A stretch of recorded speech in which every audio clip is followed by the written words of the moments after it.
I'm scrolling through all of the names now.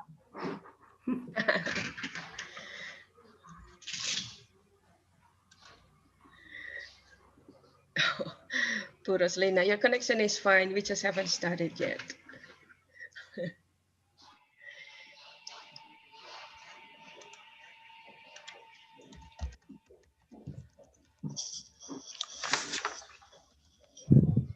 Bu Laili? Yeah, I'm here. Yep, okay. I think Jen is here and Pak Faisal is also here. We can start. Okay, good morning, Pak Faisal, Jane, and participants. And before we start this activity, I would like to say, I would like to remind you that for the webinar participants, I mean, before we start this webinar, we can activate the camera and to deactivate the speaker function or unmute the speaker function. And later, to facilitate the question and answer sessions, we can use the chat room to type the questions, and as well as participants who are joining from the YouTube link.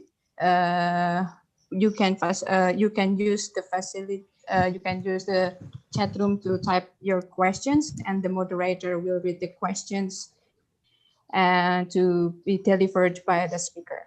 So, yeah, well, good morning. I'm Laili Nur Afini, and I will be the moderator for this webinar series. And I would like to create our audience here. We have Siti Nuraini, PhD, as the head of Department of Master of English Education, Universitas PGRI Semarang. And we have our speaker, Jane Lemmers, PhD, a fellow of IVs from Warner Graduate School of Education, University of Rochester, and dear participants. And I would like to inform a little bit about this event, that this webinar series is held by from the cooperation between the Department of Master of English Education of Universitas PGRI Semarang and American Institute for Indonesian Studies, IVIS. And this time we are in the 6th episode of the webinar. Yeah. Oh, 5th. So before we start our discussion, I would like to invite the host of this program and the chairperson, the head of the Department of Master of English Education of Universitas PGRI Semarang, Siti Nuraini, PhD, to welcome the audience and the participants. The time is yours. Okay, thank you, Bu Laili. Good morning, ladies and gentlemen. Thank you so much for attending this webinar. I would like to welcome our guest speaker, our main speaker as well, Associate Professor Jane Lemmers from Rochester University. It's a pleasure, you know, when Mr. Faisal sent me your name, I was like, why, Jane? Because, yeah, I met you just so briefly at UNES a while ago when Zulfa invited me to attend one of the conferences with a speaker from Auckland. And it was a pleasure to see you again here, although it's online meeting. And also I would like to welcome Pak Ngaspun Ekar. This is the director of our postgraduate program in our university. Thank you for coming here. And I will not be long. And so yeah, this event is held by my department, our department in Master of English Education, with the cooperation with IFIS, American Institute for Indonesian Studies. And this is the 5th episode, and we still have one more episode for this year. And next year we will have this kind of program, more programs with more speakers. Hopefully, we will be able to have another cooperation with Faisal and IFIS, and also Jane. Hopefully, you can come here again. Yes. Yeah. So this is hopefully all of you can get something out of it, out of this event, and I believe Jane will have a lot of interesting things to say. So I will not, so I will not be taking much of her time.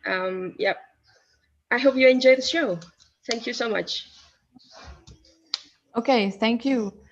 Pusiti. So here we come to the core of the session, but before I deliver the time to our speaker, I would like to introduce our speaker.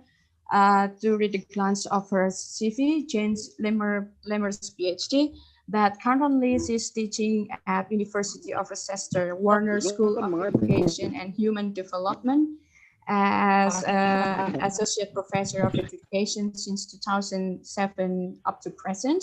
And she taught at Universitas Negeri Semarang as a visiting lecturer from Fulbright US Scholar within the period September 2019 up to February 2020. And she got her Bachelor of Science, Liberal Studies, English Literature major with emphasis in Education, University of Central Florida. And she got her Master of Education, Reading Education, University of Central Florida. And she got her Doctor of Philosophy, focusing on curriculum and instruction with emphasis in language and literacy from Arizona State University. She also received grant activity as well as did funded and unfunded projects. And the funded projects which covered awarded by Fulbright US Scholars in Indonesia within the period 2019 and 2020. And then from NSF Research on Learning Grant, NSF Science Learning, and then Phase 1 Small Business Innovation Research, SBIR grant from IES. So anyway, without further ado, I would like to deliver the time to our speaker, Jane Lemmer's PhD. The time is yours. Terima kasih. Thank you all. Sama-sama. Thank you all so much for joining. I spent a little bit of time during Lali's introduction to scroll through and see some of my friends who are here. One of my students is here. My writing buddy friends are here. And so I just want to thank Pa Faisal for inviting me, and for the faculty and the students and the lecturers at UCRIS for also inviting me. I appreciate being able to stay connected to my Indonesian friends and colleagues during this way, during this very stressful time, right, of teaching online. And that is the purpose of what we're going to do here today. If you would like to follow along, let me stop first and put it in here. Here is a link to the same presentation that I'm about to give. And really what I want to do is talk with you all and see what sort of sense we can make together.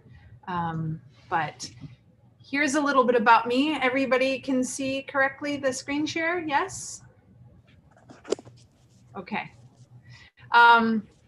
So as was said, I had the pleasure of being in Semarang last year and had the opportunity to work at UNES and to meet lecturers there and to talk with students. And I was there because I was studying digital literacy.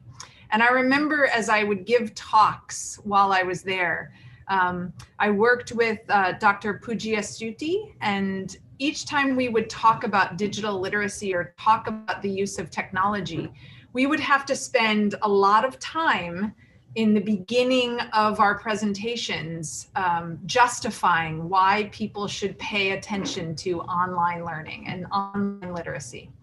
And now, after this pandemic and COVID, I don't think I have to spend as much time justifying why we need to pay attention to online in the same way.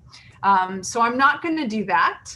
But I did want to share with you on this screen, on this slide, some ways that you can get in touch with me.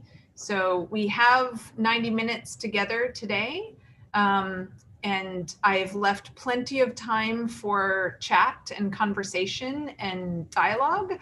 But if that's still not enough time, or if you're too shy, or if you're also balancing being in this meeting with teaching a class and have your divided attention, I wanted to make sure you had other ways that you can get in touch with me through email, Twitter, or Instagram. So feel free to note those and get in touch. And as always, I thank those who are sponsoring me, and not only now, but also Aminef and Fulbright Indonesia for my time when I was there. So here's what I hope we will be able to do. This is my forecast for today's session.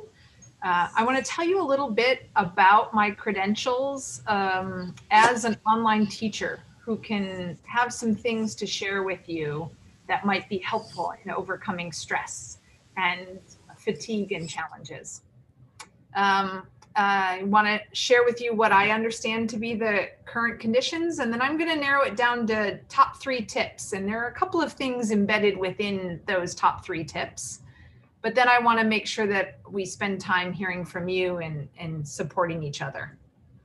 So about me, I have experience teaching in junior and senior high schools back before we paid attention to technology and online learning. As was noted, I got a PhD in Arizona. And I've been a teacher and a researcher educator for the last more than 15 years now, and take great pride in preparing students to navigate the challenges of teaching and researching about technology. I'm an associate director of the Center for Learning in the Digital Age at our University of Rochester Warner School. Have been studying digital literacy. I've been teaching online. I went back and looked this up for this presentation. And the first time I taught a class online, it was 2008. So I've been doing online teaching for quite some time. And then studying a little bit about the state of technology use and digital literacy in Indonesia through my Fulbright scholarship, and then also through learning from my students who are still there in Indonesia and taking classes and hearing from the one gentleman who's here, who's one of my students, has been telling me a lot about the ways in which online teaching and technology are working for him. So continuing on, this is not my first time getting to come to UCRIS. I was able to be there in October of last year, though it looked very different last time I was there. We had the nice stage and the comfy chairs, but I'm glad to be back. So since I left you all and returned to the US, much like the rest of you, my pandemic online teaching experience has been one where you're spending a lot of time on the computer and a lot of time teaching online. I use Zoom. Blackboard is our learning management system. And I use Google and lots of Google documents and things.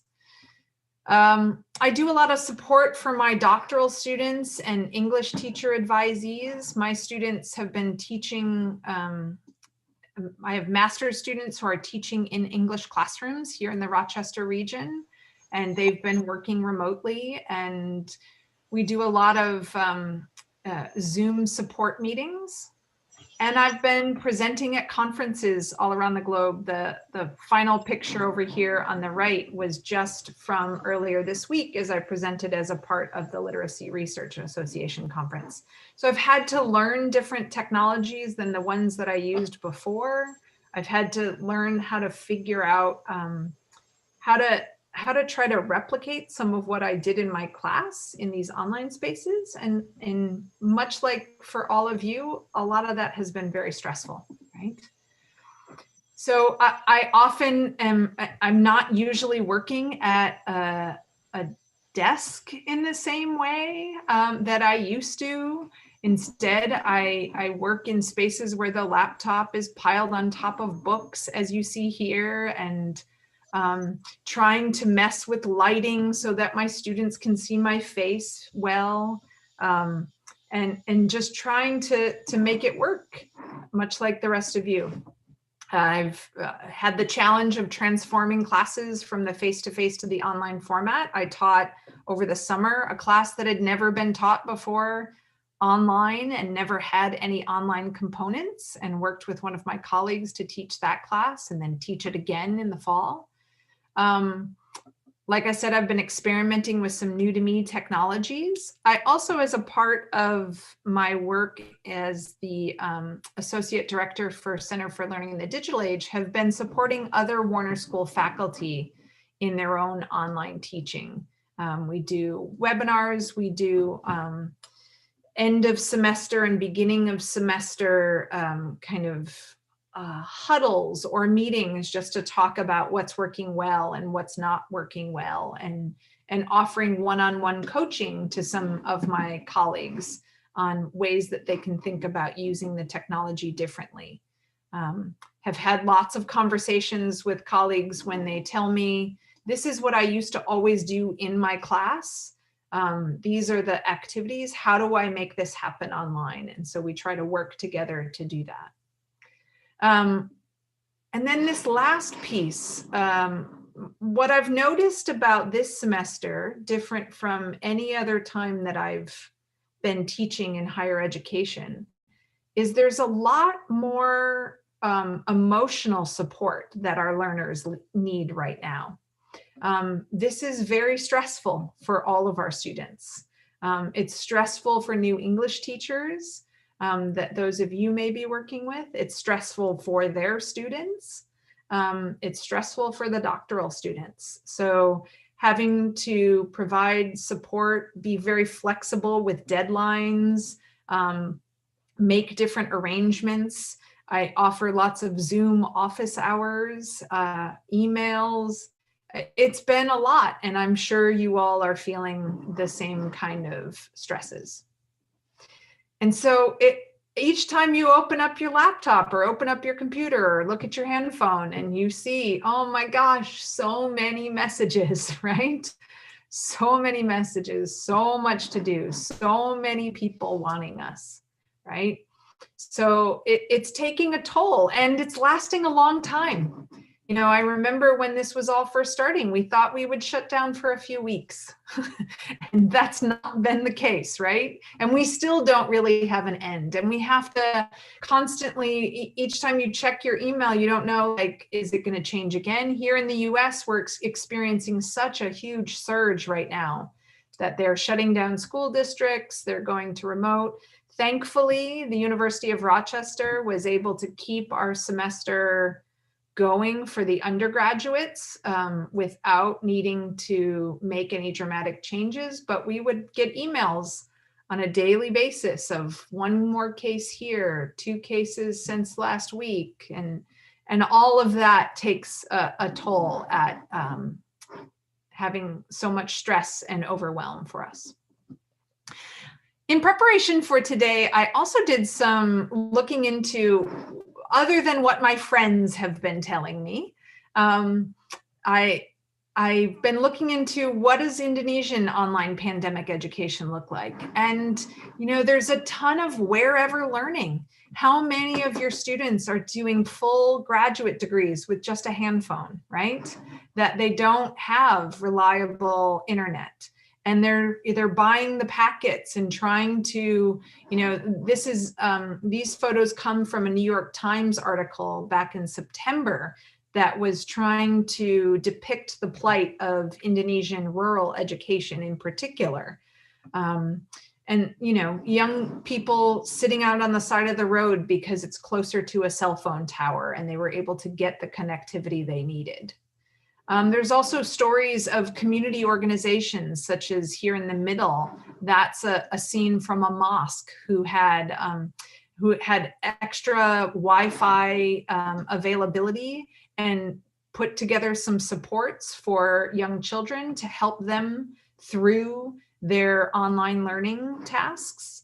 And teachers have had to innovate. We see over here in the right, the teacher who is, being filmed, making the videos for her classes, as we all have probably had to do. So it's added more to the stress, and there are some unique challenges there in Indonesia as it relates to connectivity and what devices most people use. Your Minister of Education and Culture, Nadiem, has also acknowledged the stress, that this is not just about the loss of learning and the challenge and the interruption there, but it's the level of stress, loneliness, and tension that's felt by everyone involved in schools, parents, students, and the teachers. And if, for example, as I know some people on this call right now, and I'm looking at one that I'm thinking about right now, who is both a teacher and a parent, but also a student herself, right? Same thing for another person. And that's probably the case for many of you. So you are not just feeling this stress because you are doing one of these roles, but you're doing all of these roles. So these are some of the stresses that I was thinking about that we are all facing right now as I was thinking about what tips to share with you. And I know that there are probably more, and that's why I left plenty of time for us to talk. But, first and foremost, in a pandemic, we're concerned about the health and well-being of ourselves, our students, our loved ones, and the rest of humanity. Right? As we see the news, we have to control our consumption of news and where we get it from, to help us manage this situation. There are just too many demands on our time. And I know last year when I was in Indonesia and talking to lecturers about the demands on their time, or talking to teachers, wow. I mean, the amount of students that you supervise, the amount of classes that you teach, and now with the stress of the pandemic on top of it and moving it to online, I can only imagine, right? We all also face inconsistent access to technology and connectivity. As you have experienced a rainy season, when that happens, it changes your access to technology. Each time a storm comes through, if the power goes out and the internet goes out, and you're supposed to be teaching or learning, it makes it a challenge, right? Just funny enough, although not funny, as I was preparing for this presentation, I was sitting on my couch with my laptop, and earlier this morning I was making some changes to the slides, and all of a sudden the screen on my laptop went black. And it just shut down. And I was like, what am I going to do? And it hadn't saved. Thankfully, I have learned the hard way to constantly save as I am building things. So I didn't lose too much of my own work, but it almost felt like a cruel irony that I had to have that experience today as I was preparing for this particular presentation. There are steep learning curves. As some of you may have used technology in some ways before this. You may have recorded TikTok videos. You may have used YouTube to learn more things. You may have looked things up online, but you might not have been fully responsible for all of the technology that you are now responsible for. Both for yourself, and then if we think back to those multiple roles of parents and students that you may have. So there's a lot of learning that we're all doing, which is also tiring. Like I said, there's uncertainty about the future and how long this will go. And we have our school leaders updating us as they can, but then the situation changes, and if we had made plans, then we have to change the plans. I know I have been in so many meetings with my colleagues just to plan for things that we can't end up ever doing. And we have to have another meeting for a new plan, right? Because things keep changing, which leads to overwhelm. And at this point, I'm going to stop with the direness of all of it, because I know we all feel it, right?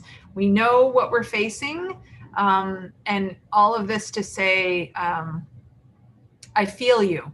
I am stressed right along with you, and we're gonna talk now about some tips on what we can do to help ourselves. So I've organized my top 3 tips in this way that I want us to remember to care for our whole selves. And I thought intentionally about the order in which I would share this with you. I could imagine some people might have come here today thinking, oh, Prof. Jane's going to give me the technology that's going to help and make it easier. Or she's going to tell me the website that I should go to watch the videos, right? But first, Prof. Jane's going to tell you to take care of yourself. And I've got some ideas for what that will look like. And then, even though I've been teaching online for more than a decade, and I study it, and I teach a class on learning in the digital age, and I've been thinking about this a lot, I'm not going to tell you to use all of the tools. Instead, I'm going to give you some ideas for using less. And thinking about that, and to help you make some decisions around less is more. And then I'd like to encourage everyone to find and cultivate communities of support, both locally and not. So I think that these can be some ways to help all of us, and then we'll see what other ideas you all may have. So this first one, I want you all to care for your whole self. How many of you have noticed that your eyes have been hurting recently? Or you get to the end of the day, and I know last week was a virtual conference where I was on the computer from Wednesday to Saturday, most of the day. And by Friday night, my eyes, I could see them very red, and I knew I had spent too much time on the screen. And so I want to share with you this tip that I came across a few months ago, that, you know, our eyes were not meant to be looking just at screens that are this close to us for so long, the way that we're doing. Definitely not meant to be trying to read on a small handphone for a lot of time, or sitting in 90-minute meetings. So at this point, I've been talking now for more than 20 minutes. So I want us all to do this and to practice. And because it's been 20 minutes, so I don't want you to look at your screen. I want you to pick a point about 6 meters away, because that's the equivalent of 20 feet. And for 20 seconds, we need to look somewhere else, and we need to not be looking at the screen, because our eyes need to adjust. So I'm now looking in another room and trying to look at something on the wall over there that's farther away. Or maybe you can look out your window, or look beyond the phone that you're looking at. And take that break every 20 minutes, and now we can come back and focus on the screen. But there is research about the ways in which our eyes are deteriorating in this. Our bodies, right? They're not meant to be like this, hunched up, always leaning forward, right? So take stretch breaks. You can practice this now. Like, of expand your arms back. Come on, Buati, I'm looking. There you go. Thank you. Right? Like, we need to open up these muscles that are constantly like this.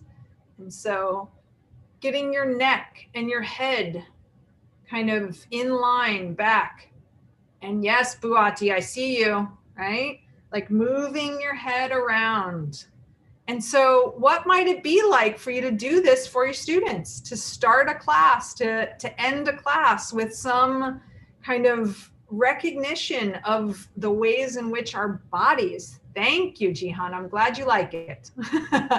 So yeah, like take some stretch breaks. When our writing group works together, every 50 minutes, we take a 10-minute break. And I often, when we were together, they would see me stretch and move and things. But, you know, we have too much of this. And so we need to put our head back. We need to open up our arms and our chest. And even just laying on the floor absolutely flat is another way to just kind of stretch everything out. Because the other thing is, if you're sitting in chairs or sitting on the ground, you're constantly bent, and we need to stretch out those hip flexor muscles more. Caring for your mind. So what is it that you're doing that is what I call mind candy? So a treat for your brain, whether it's time with family, whether it's reading a novel, whether it's watching Korean dramas, whether it's listening to K-pop music, singing, I know some folks like to do, time with children, whatever it may be. And then also nourishing our spirits, whatever your spiritual practice is. I know when I was in Indonesia, I was very, very moved by the spiritual practices that I observed in the different communities and the ways in which that's prioritized. So we need to not forget that, even as we try to do all of these things. So my tip number 2, whoops. See, technology doesn't always work for even the experts. So my tip number 2 is less is more, right? Look at all of these things. We could be using Padlet, Socrative, Moodle, Google Forms, Doodles, like all of it. But I want to encourage you all to stick first with what is known by you, by your students, to not try to use every new fancy application. So WhatsApp is extremely popular there, right? And so people, it's how Pa Faisal checked in with me asking, are you coming to the Zoom yet, right? So it's how my writing group works, is through WhatsApp. So I know it's how Herland is working with groups of teachers in his region of Indonesia. So relying on that and seeing what we can do, maybe using Google or other platforms to share documents with each other. It may not be the best for you to try all of the new fancy technologies. And whatever it is that you do, strive for consistency. So once I established which technologies we would be using in class, then I just kind of kept using those for the semester, for the class. Or for you, if you have multiple classes, just stick with the same ones per semester. If there's something new that you hear about because you're attending one of these webinars, that's great.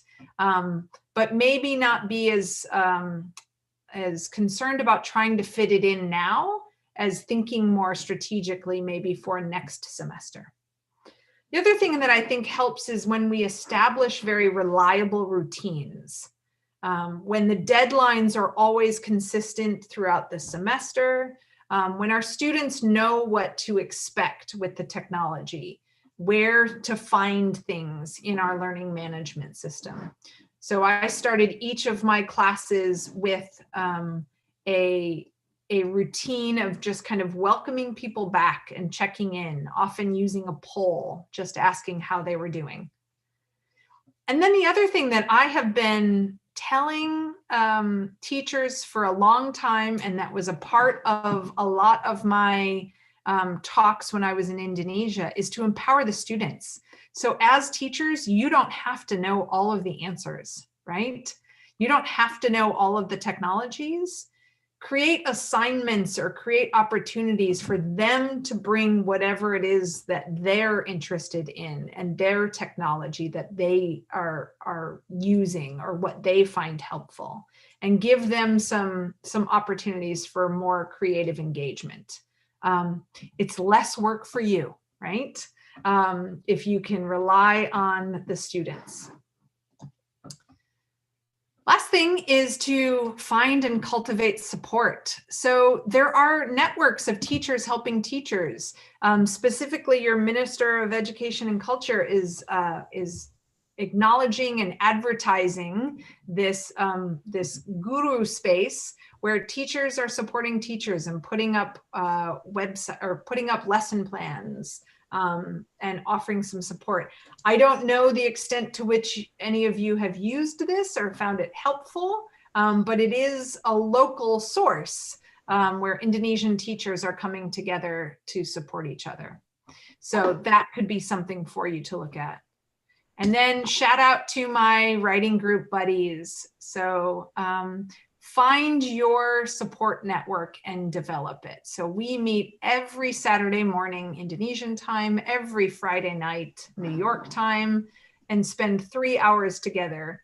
And the group has grown since Bu Rahina made us this lovely icon. And there are now more people who join us each time. Some from here in the US occasionally, and more there in Indonesia.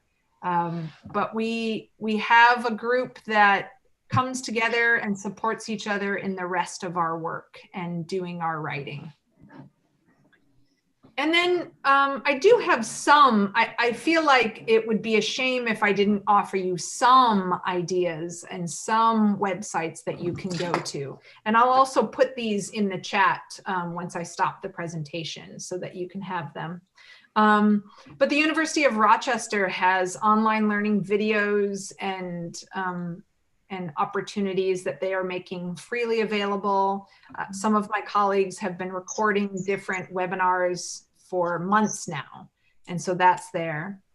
I've also been introducing people to commonsense.org and their education materials. It's a nonprofit located in California, and they do reviews.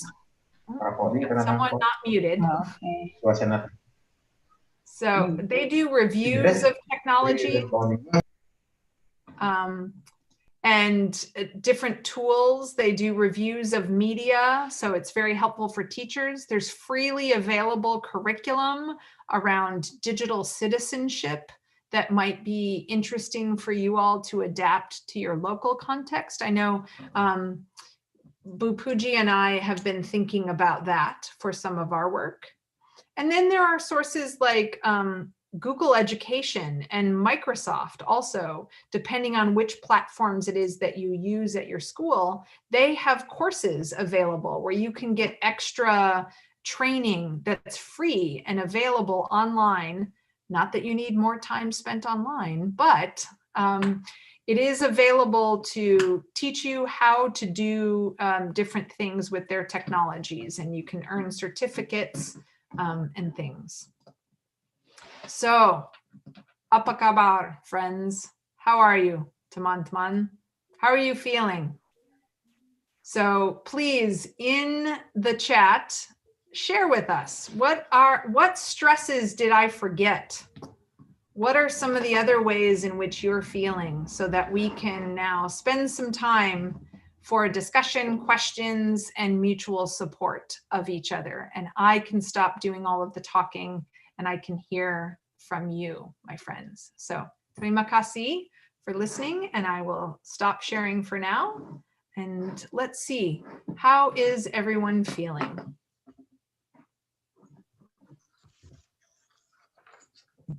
Okay, thank you, Jane, for the insightful presentation.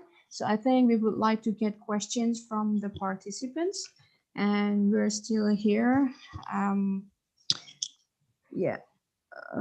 But before we're having questions for participants, maybe we can start, or I would like to ask you a question related with your presentation. I mean,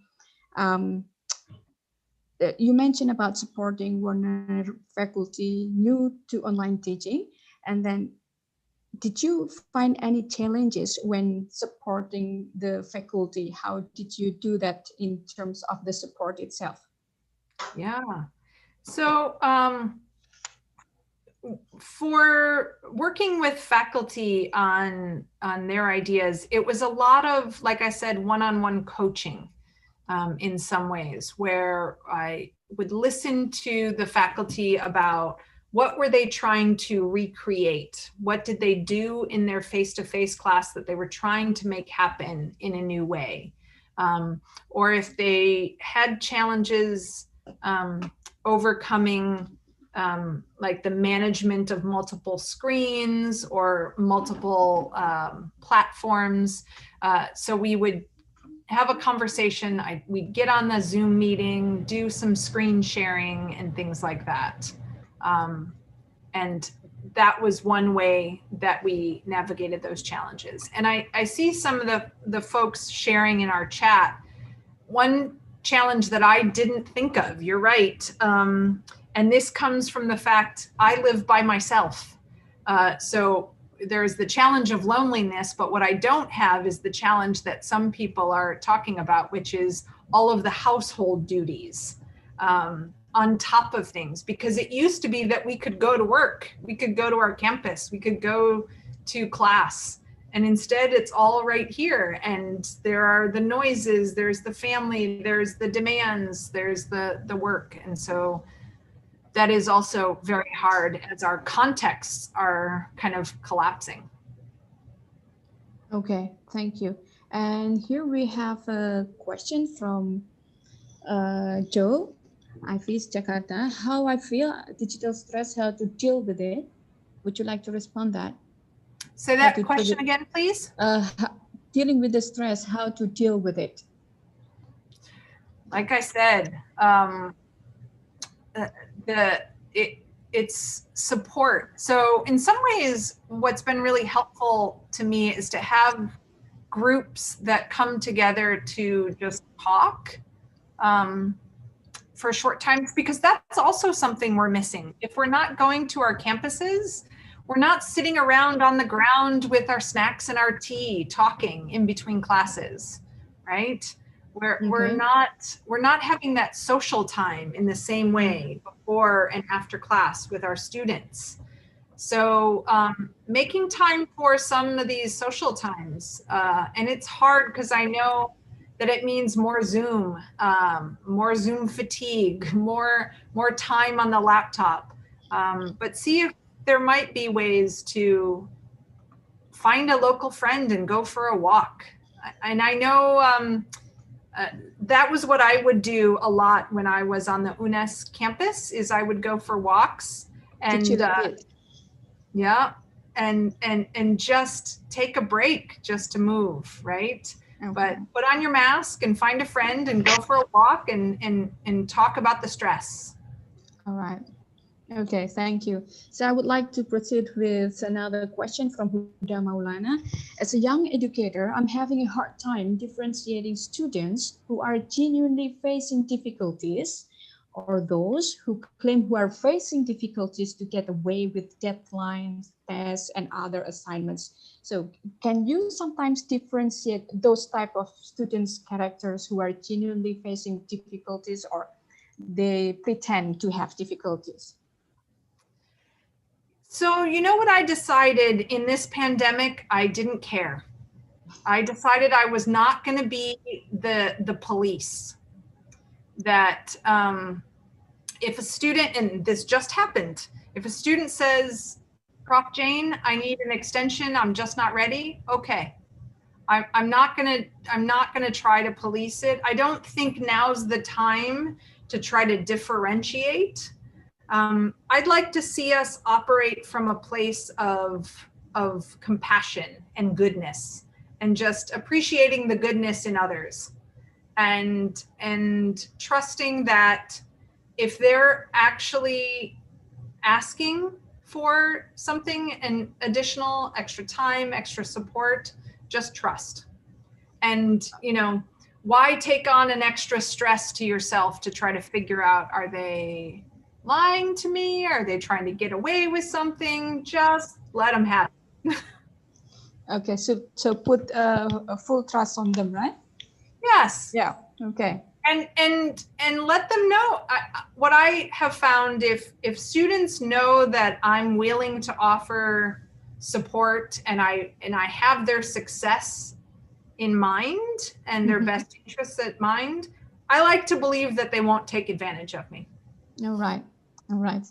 So it's a little bit releasing of mind.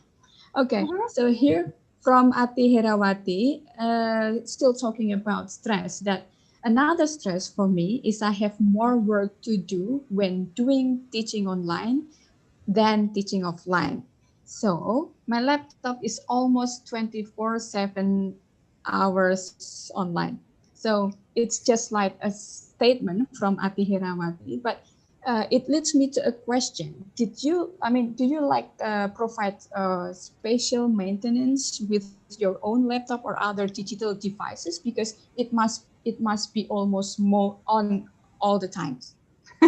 And it takes money sometimes.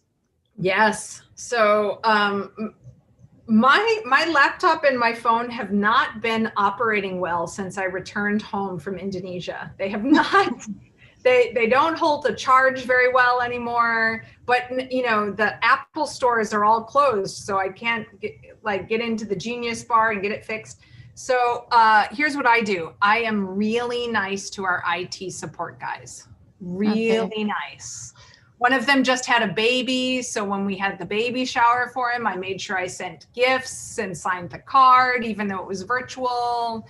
Yes, I ask them how they're doing, even when I don't need help. And that way, when I do need to get, and it just happened on Friday, I had to get on Zoom with one of our IT guys saying, I can't figure out how to work this.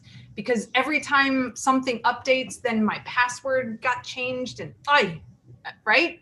So I used to always tell my pre-service teachers that when they were getting ready for a job to go into a school, they needed to be nice to the secretary, the custodians. They needed to know who to be nice to. And the other person you need to be nice to is your IT support. So in other words, we can say that from the social perspective, they can be like sociable and build like a good relationship with other IT staffs or people. They can help us in that situation, right? Yes. Okay. The more you give, the more you get. Yes, exactly. Put more good out into the world, right? So that they will be there to help you. And yes. Okay, and who knows, right? Yeah, who knows? And sometimes, Buati, you got to shut the lid of the laptop. You got to go to bed. Sometimes you just got to go to bed. All right. Okay. So yeah, it's getting interesting. I would like to propose some questions from YouTube participants. Yeah. How to teach subject that needed working in group. So that's the question. How to teach subject that needed working in group. Maybe asking for like a websites to hold groups project or something. Yeah. So I use the breakout rooms in Zoom almost every class. As one of my students here can attest to, is that the other thing that I've done is I assigned students what I called a thought buddy. So there was one student in the class that each of them, like they were a pair, and they were kind of the first person that they could go to for support. And I built some time in our classes where I would send them to the breakout rooms and let them have time just with that thought buddy, specifically when big assignments were due as they were preparing for that. So I would give my directions, but then they could also have one classmate that they could talk with during class time. So that's the other thing, is think about like what actually has to happen in class time and what can happen outside of class time, and try not to add too much extra burden, like making the group stuff have to happen outside of your class. So I use Zoom breakout rooms, and then I will also give them a Google document that might have like a table with the questions, and then everybody can type at the same time into the document. And I kind of bounce from breakout room to breakout room, and I watch the Google Doc and listen to their conversations. So Zoom breakout rooms have been really helpful for me in terms of managing groups. I don't know how the other softwares work for that, because Zoom is what we use at our university. Okay, so Zoom breakout room is one of the alternatives for doing group activities. Okay, so here we have another question from YouTube, from a YouTube participant. Can you show me a simulation of how you teaching your students? Simulation of how you teach your students for the online activity. Well, I'm not sure how to do that right now. I mean, I could give everybody a question and send you all the breakout rooms, and do that. That would be one. There are some videos. I don't know. So we have videos in my class. I mean, honestly, maybe the best person to answer this question is not me. Maybe it's one of my students who's here. The way that you see me interacting with you all and providing resources, that's pretty much it. I usually never talk this much in class or for this long. I don't spend a lot of time doing lectures. If there's something that I can lecture, so if I were to do this as a class, I might have recorded this video and presentation and asked you to watch it in advance and then come to class ready to talk about different stressor situations, maybe. That might be something. Okay, yeah. Oh, okay, thank you. So we're still waiting for other questions. And still we have another question related with fatigue. Do you feel like which one is the most striking for you, emotionally or physically fatigue? I think it changes every day. Oh, right? okay. I So think it's not always consistent. I don't think so, because like today is emotionally energizing because I knew I would be seeing friendly faces. I'd have this opportunity. It was a little stressful this morning when my laptop turned off. Yes, that's true. But I do, I have been at the laptop all day, and for me it's Sunday, which should be a day of rest, but is not, right? So the physical, I confess I took a nap this afternoon because I'm going to have to stay up until 10 p.m. with you all. So I think it's balance. Sometimes it's physical and sometimes it's emotional. And it also depends on the stresses that my students bring, right? If they're having a particularly stressful time, or if I'm feeling behind on returning things to them, that can be more emotional stress. Okay. Yeah. Still talking about stress, and you mentioned that you have a concern for health and well-being. Once, it's just like a few weeks ago here in Indonesia, it was reported on news that there was a student committed suicide because of the burden of online learning itself. Is there any that kind of the same news itself happened in your country about the burden experienced by students there? Yeah, I think because it's pathetic. Yeah, I've had the opportunity to talk with a lot of elementary and secondary teachers and school leaders and parents through the Center for Learning in the Digital Age work that I do. And I think for some students, some young students, the online is better. They don't face bullying at school. They don't face all of the social problems that they may have had. Some had anxiety about being with people, and therefore they're doing better. But many are not. are, especially the young children, like when you see kindergartners sitting in front of a Zoom screen kind of falling asleep because they don't have the attention span, or really extroverted people who don't have that social interaction.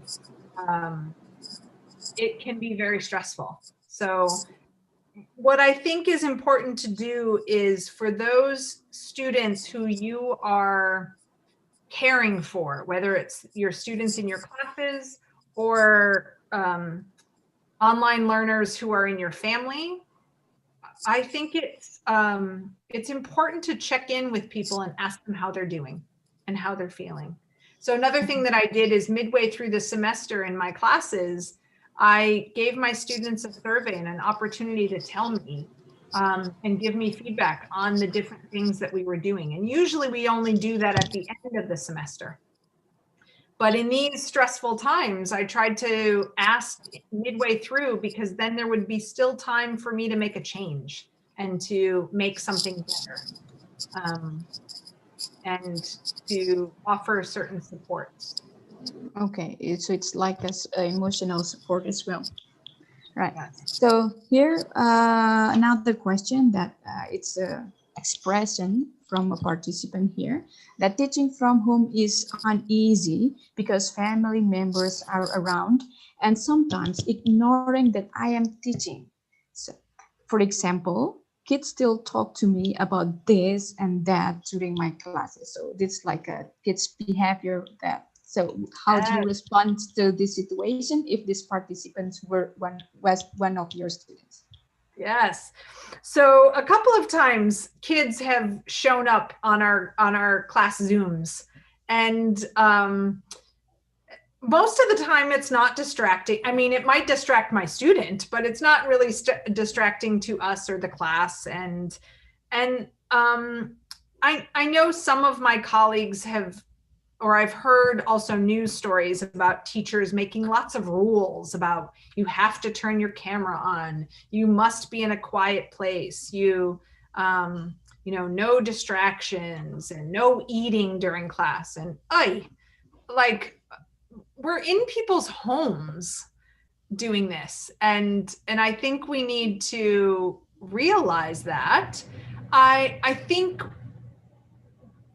for those who are living with you and you're trying to be the teacher, having a family conversation about how to navigate who needs to be, like, when is it you can't interrupt me time, or when is it just something I'm listening to or trying to work on, and sure, I could welcome interruptions. Maybe there's some sort of a signal. Maybe you have a note on the back of your laptop that they could see, like, it's okay to bother me or no bothering me. Something like that, having conversations and doing the same. So I appreciate this question from Buati, but I wonder, you know, how many times might we also be inadvertently interrupting the others in our house when they're doing something important, because, you know, we're all together. So that having conversations with people, I think, would be my recommendation, and seeing if you can establish some family signals and ways to tell people when it's okay to interrupt and when it's not. Okay, thank you. Yeah, another question from Maita Lesmiati. How do you handle different type of students? The increased difficulty in remote teaching, digital learning can cause stress not only for teacher but also students. How to cope with, Prof. Jane, Maita Bogor? Yeah, so I offered more office hours, more Zoom office hours to give students personal attention. I also regularly checked on students to see how they were doing, sent email reminders, stuck around after class to talk with other students. And like I said, trusted. So if they asked for something that they needed, I just trusted. I don't know if you all have this same policy there, but we have something known as an incomplete, where people can have a little bit of extra time at the end of the semester to really finish up if something went wrong. And so in one of my classes, nobody's had to take advantage of that. But in another class, you know, there's a young woman dealing with all kinds of family stress as it relates to the pandemic and things. So she's going to get a little extra time to do it during the break and to finish up. And we can make that available to her so that it's not so overwhelming. Okay, thank you. And if in your presentation you mentioned you mentioned one of the barriers related to inconsistent access and connectivity. Yeah, how do you tolerate your students with the inconsistent access and connectivity that the situation causes them to submit the assignment not within the deadline? So grace, give people grace, give people, you know, deadlines are important so that we can all get our work done, but I didn't hold people too firmly to it all the time. The other thing is I record all of my classes. So if anyone misses anything, they couldn't be present or their internet cut out, they could always watch the recording. And they wouldn't miss out. I have a Google Doc available for every class session so that they could see notes. So there are multiple ways to participate. Some students never turn on their camera, and that's okay. And there are ways to participate through the chat or the documents. And yeah, giving people grace. Okay, grace is beautiful. Yeah. Okay, so I'm checking out if you're still having more questions. Yeah, well, Lali, I see something from Naomi. Oh, wait. She wrote rather long. Wait. So this one? Yeah. So Naomi talks about, being a junior teacher who's very tech savvy, but doesn't have very much teaching experience. And she's having some challenges teaching some of her older colleagues, some of whom are even older than her own parents, right? And she also realizes that students are bored with the constant teaching method, but she's not really in a place to do much about it, right? So I think for some people, some of us are very tech savvy, and we can see the ways in which our colleagues maybe are not making the best use of the technology. Students are bored. And we can't solve all of the world's problems, Naomi, unfortunately, and we can't take on all of the burdens yourself. Some ideas, and I appreciate that you're trying hard to collaborate, which is good. One of the things that we've tried to do at the Warner School is, rather than requiring people to do things in a particular way, we talk about building what's called a coalition of the willing. So start with the people who are willing to do more or willing to try more. And if you work with a couple of people, and the other thing that I would think about, Naomi, is to try to structure some group time where you can maybe talk about one technology or one strategy in online that you see somebody using, and kind of workshop together with a small group of your colleagues. And then it offers some of the social support and more people to be able to help each other. And then start only with the people who are willing, and don't worry about fixing all of the problems. And then once these people kind of get more expertise and capacity, then maybe they can each find one buddy to go help. And then the influence of somebody like Naomi, who might be one of the only people there who is very tech savvy, can be kind of expanded out slowly through helping just small groups at a time. That's one idea I have for her challenge. Okay. Yeah, this is from Miss Yanti, an English teacher at senior high school in a remote area in the most southern island in Indonesia. She confessed that it's very stressful doing online teaching because teachers face so many challenges as well as students, that bad internet connection, lack of facilities, gadget, lack of knowledge dealing with technologies. So that sort of experience that she has experienced in that area. And here we have from Ajeng Satyorini that she agrees that it's not easy to teach online at home with kids around and domestic things to handle. And she also experienced, like you, that she feels like a radio announcer when she talks alone without students opening or activating their camera. So, oh, yes. I know I've heard many teachers talk about teaching to black boxes, right? And I am grateful that in my classes, the majority of students are willing to turn on their camera. But I also recognize that that's a privilege of the reliability of internet here where we are, in part. And it's also the age of my students, teaching graduate students. They're much more willing to keep their cameras on, and much more able to do that in large part. But I think if I were teaching to a bunch of black boxes, I would have a hard time with the radio announcer thing too. I mean, even just tonight, giving this presentation, I made sure that I could see some faces of people who were actually had their cameras on, so that I didn't feel like I was just talking into a void.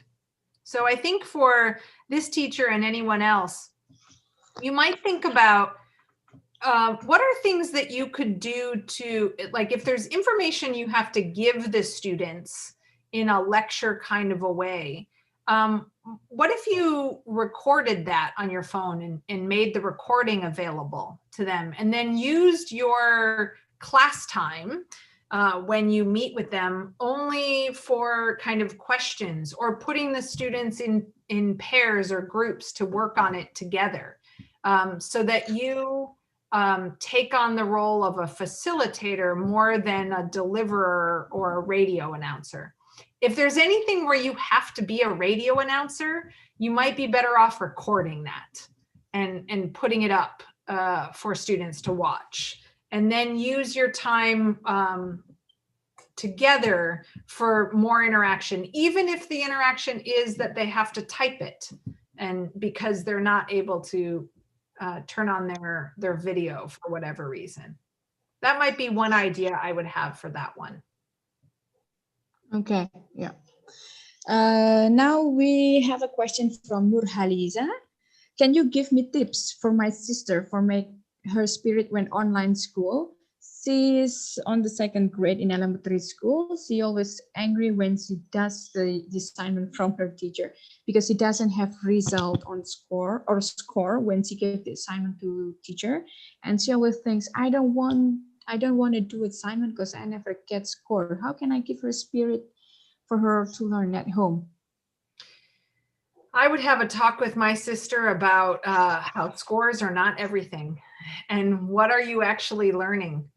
And I know that there are some challenges with kind of the standardization of some elements of Indonesian education, and that she may be being trained to worry about the score because that's a priority. But I would have, if she were my sister, I would have conversations with her about the topics of what she's learning, or the content, and to maybe make a suggestion for her to spend, I don't know, a certain amount of time never looking for a score, and just don't even care what a score is, and see if you can make it a challenge for her to not look for a score and instead focus on what the content is and what it is that she's actually learning that interests her. That might be one idea, to kind of gamify it, turn it into a game and a challenge and a quest for your sister. So we need to figure it out to find the challenge itself with the second grade of her sister. Okay. Yes. Okay, well, wait, it seems like that we have reached the last list of the questions, but would you like to still add more thoughts still about this? Because we still have time. I think, well, we might have, it's been at least another 20 minutes. So, all right, let's do it again. Don't look at your screen. Don't look at me. Look 6 meters away. Turn your head. Look somewhere else. Rest your eyes. So we're going to practice. Open up your arms and your chest. Stretch back. Right? Stretch up. Right? Let's move. So if you ever have any downtime in your class, there's one thing that you can do to make it useful, to help everybody. And then I think it is more just see what we can do to focus on the humanity of each other and the spirit of what education is. That education is about kind of giving us access to new understandings and new identities. So those of you working in English teacher education, right? So it's not about the score, it's not about the material, it's about preparing teachers to go out and help young people learn a new language, right? Or just focus on like what really matters of your content, what really matters, what identity are you preparing people, your learners for, what do you want them to get out of it? And I bet it's an opportunity for you to give both yourself some grace and to give them some grace about expectations and a way to minimize some of the stressors. Okay. And I would also say, if you are a person in power, if you have any kind of administrative role, if you have any kind of organizing role in your school, maybe take it upon yourself to reach out to your colleagues and see, are you okay? How are you taking care of yourself? And see in what ways can you minimize burdens rather than adding more meetings, adding more Zoom, adding more expectations. Let us not forget that this is a pandemic, global. It is impacting everybody. So I understand that there are all of these fears about being behind, like what's going to happen with everybody being behind, or these students are missing out or being behind and we can't keep up. Well, nobody's getting ahead right now, right?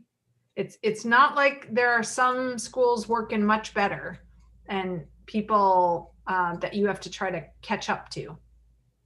So see what we can do to give each other grace. And if you are an administrator and have responsibility for people, reach out, see if they are okay. Ask what you can do to ease burdens rather than add to burdens. And when possible, see if there's another way to communicate rather than making another Zoom meeting.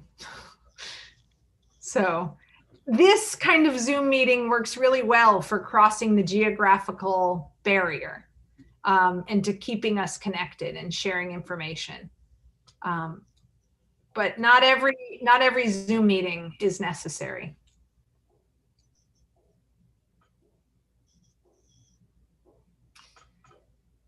So I see one more question about government policy. Yeah, but before that, above of it, there was one question just popped up from Jihan Rafiva. Okay, can I read this for you? Yes. Prof. Jen, yeah, Prof. Jen, permit me to ask one question. as a student college, I have all of you and believe that all students have their own potential and great for one or many things.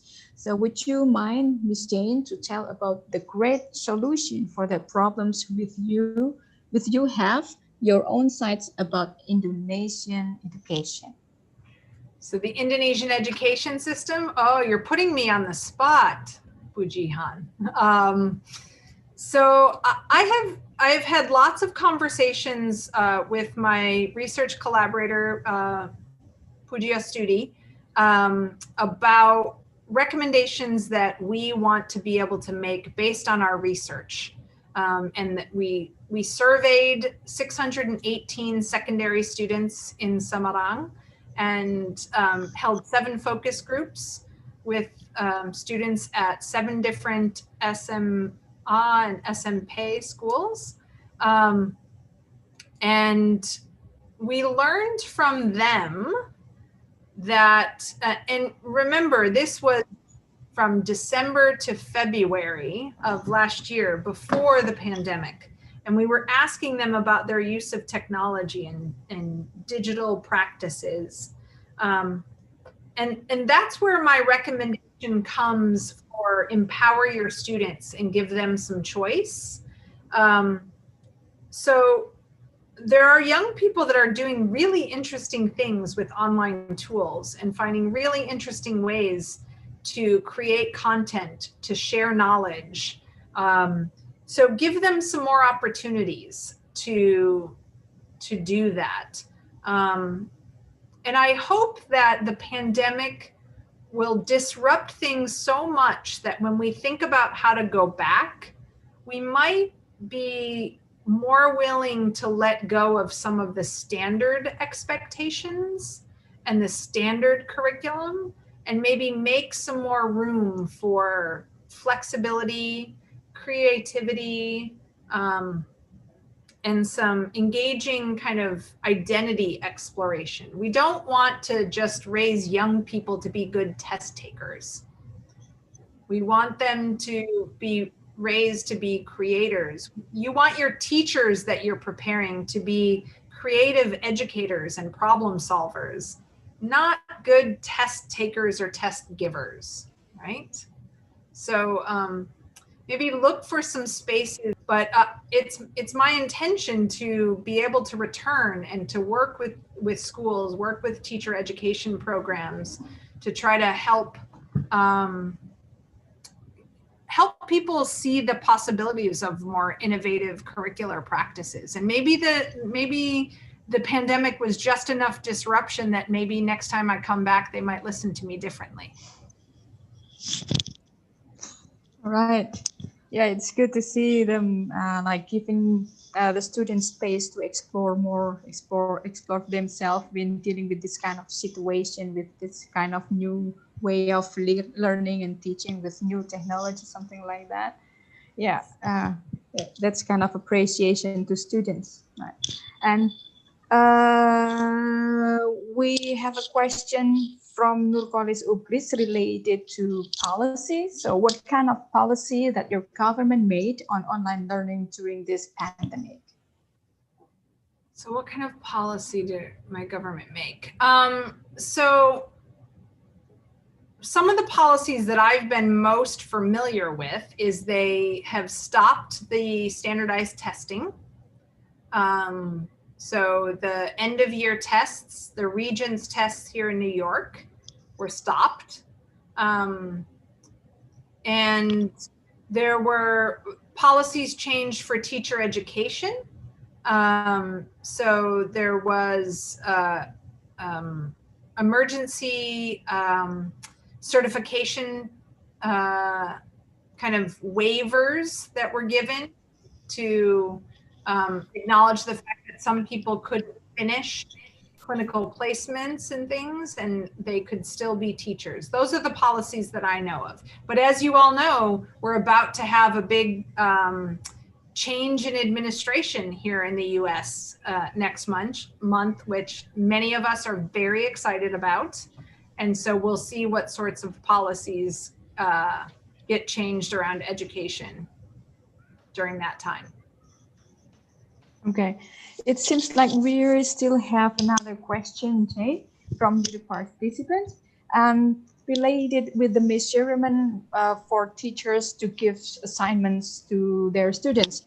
How much to give the assignment wisely to the students, as they also have assignments from other teachers, and this is supposed to be the stressing moment seen from the student's point of view. So one of the things that my advising group and we talk about is how to manage all of the multiple requirements from different classes. So we talked at the beginning of the semester about like time management or keeping yourself organized. And we had different people kind of share different strategies and try to learn from each other at how they kind of keep everything all organized. So I think to maybe open up some time, especially if you're an advisor or somebody in charge of students' kind of holistic program, it might be helpful to have conversations about how to manage it all. But remember, like, that's not a new stress for students, right? They had multiple classes even before everything was online. They might just need a different way of thinking about organizing themselves with the online classes. Okay. We have a question from Nurhaliza. From Hui Jin. Hi, Jane. To follow up on what you just said, do you or your research partner plan to do a follow-up study on digital literacy post-pandemic? Cindy, I absolutely hope so. So I am hoping that we are able to continue to work. We have right now just a ton of data that we're still sorting through. We have one publication coming out soon. We're working on others, especially during the semester break. And I've got some research assistants helping us with that. So we're still trying to work through the data that we do have and trying to find ways to disseminate that. But hopefully there will be another opportunity. It may be something that she's able to do locally. There's also UNES launched while I was there last year, the Literacy Research Center. And I know they're also, there are colleagues there who are very interested in continuing to do some more critical literacy research and digital literacy research. And so there might be some more studies happening. I hope so. Okay. Yeah, I think that was the last question on the list, Jane. Right. Would you like to have a final remark, because we still have a few minutes to go? Yeah, so I thank you all for coming. Oh, we just had one more come in. Oh yeah, from Sri Wahyuni. Hello, Jane, very nice seeing you here. I would like to share my conversation with my kids. Once they told me that they are becoming much more demotivated because everything is easily obtained through Google. For example, when they do assignments from their lecturers or teachers, they simply Google and copy paste, edit a bit and done. So it seems everything is effortless. I'd like to hear it from you.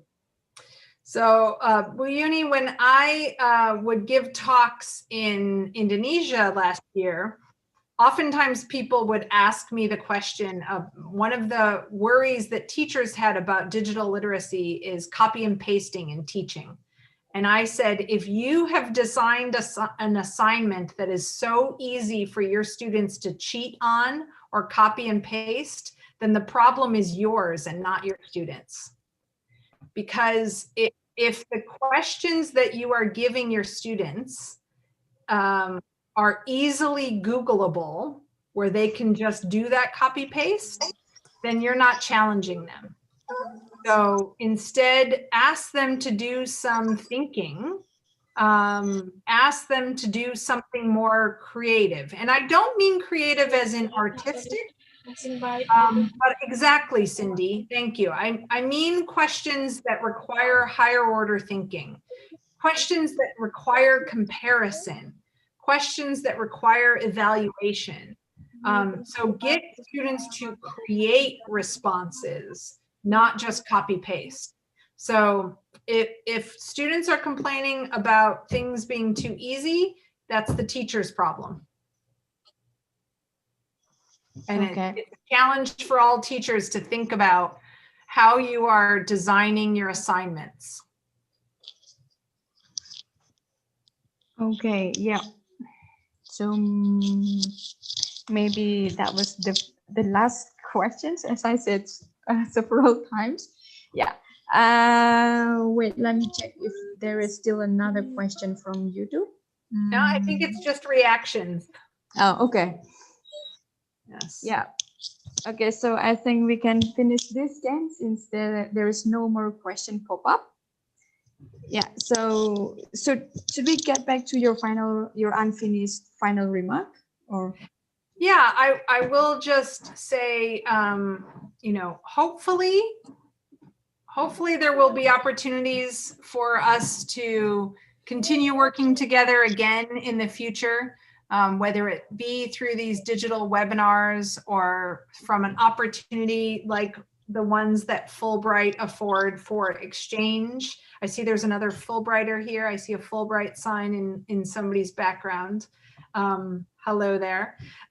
So through exchanges, but in the meantime, while the pandemic has us all in our homes, I wanted to put this slide up one last time so that you had an opportunity, if you didn't see it at the beginning, to have my contact information, to feel free to reach out through Twitter, through Instagram, or through good old-fashioned email, until we are able to meet together again in person.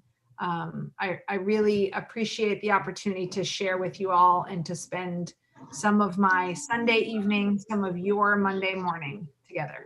So. Yeah, it's a pleasure. It's a pleasure. Thank you so much for joining us. Thank you very much. And it was lovely to see friends and colleagues and students and new friends in this space. So thank you very much. Okay. Yeah, terima kasih, James. Thank you very much. So I think we're done, or we have completed with the questions, and I think we're done with the question and answer session.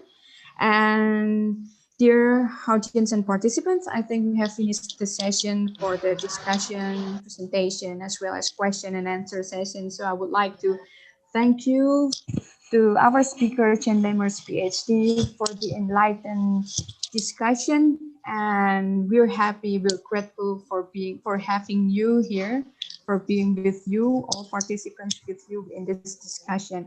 And for the participants, thank you for your attention and active participation. And yeah, maybe Bu Siti, do you still have anything to say to participants related to other things? Thank you. I hope that you would like to, you would join us next time we have this kind of event. Yeah, okay. Again, thank you very much for our speaker, Jane, and then for Ivis, and then for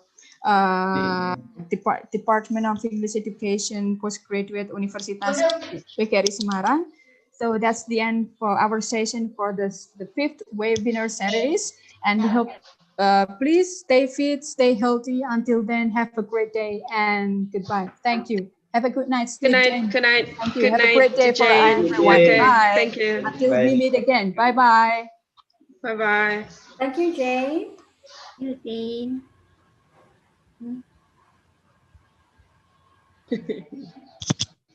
Jane.